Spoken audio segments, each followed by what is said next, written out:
कि करीब 60 साल के बाद कोई सरकार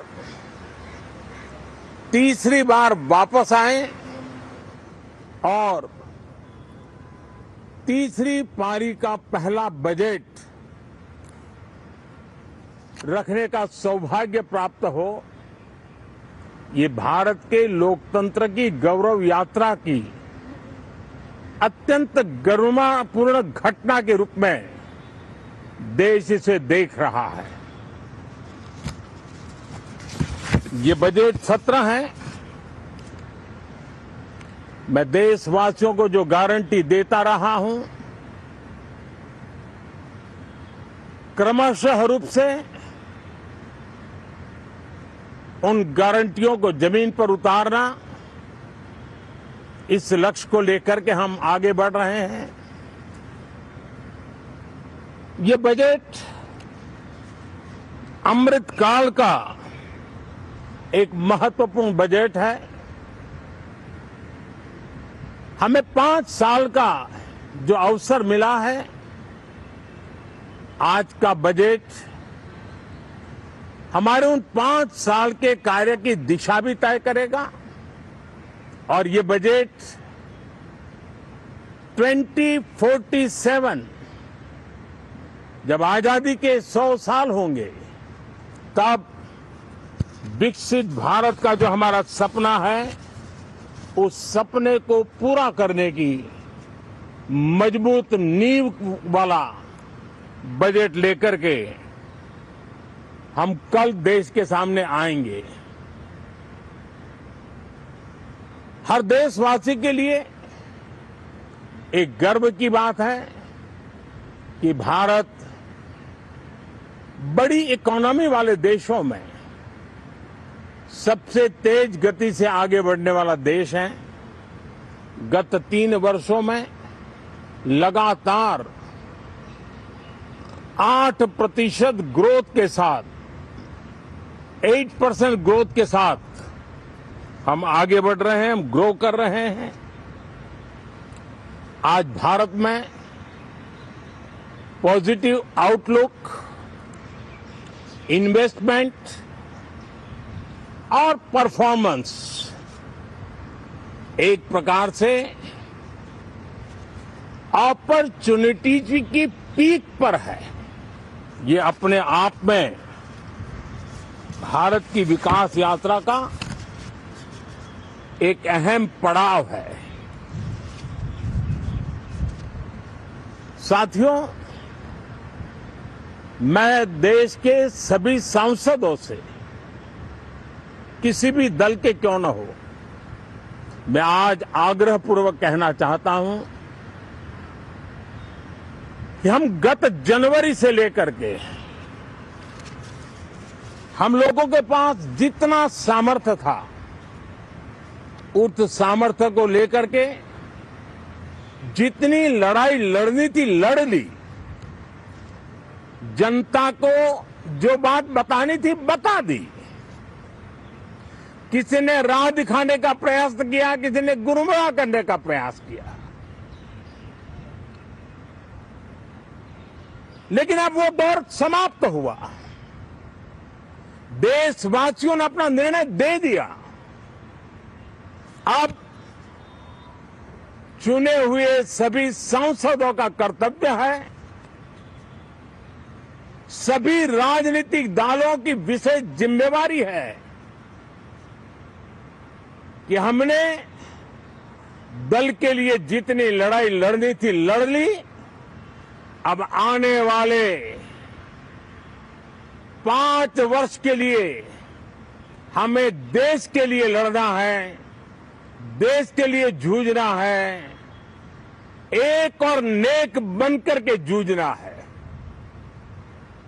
मैं सभी राजनीतिक दलों से भी कहूंगा कि आइए हम आने वाले 4 साढ़े 4 साल दल से ऊपर उठ करके सिर्फ और सिर्फ देश को समर्पित होकर के संसद के इस गरिमापूर्ण मंच का हम उपयोग करें।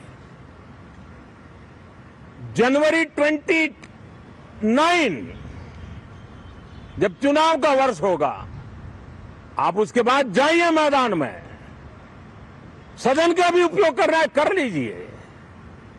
वो 6 महीने जो खेल खेलने खेल लीजिए, लेकिन तब तक सिर्फ और सिर्फ देश के गरीब, देश के किसान, देश के युवा, देश की महिलाएं, उनके सामर्थ्य के लिए, उनको एम्पावर करने के लिए जन भागीदारी का एक जन आंदोलन खड़ा कर करके 2047 के सपने को पूरा करने के लिए हम पूरी ताकत लगाए। मुझे आज बहुत दुख के साथ कहना है कि 2014 के बाद कोई सांसद 5 साल के लिए आए, कुछ सांसदों को 10 साल के लिए मौका मिला, लेकिन बहुत से सांसद ऐसे थे जिनको अपने क्षेत्र की बात करने का अवसर नहीं मिला, अपने विचारों से संसद को समृद्ध करने का अवसर नहीं मिला, क्योंकि कुछ दलों की नकारात्मक राजनीति ने देश के संसद के महत्वपूर्ण समय को एक प्रकार से अपनी राजनीतिक विफलताओं को ढांकने के लिए दुरुपयोग किया है। मैं सभी दलों से आग्रहपूर्वक कहता हूं कि कम से कम जो पहली बार सदन में आए हैं, ऐसे बहुत बड़ी संख्या में हमारे माननीय सांसद हैं और सभी दल में हैं, उनको अवसर दीजिए, चर्चा में उनके विचारों को प्रकट करने का मौका दीजिए, ज्यादा से ज्यादा लोगों को आगे आने का अवसर दीजिए। और आपने देखा होगा कि पार्लियामेंट के नए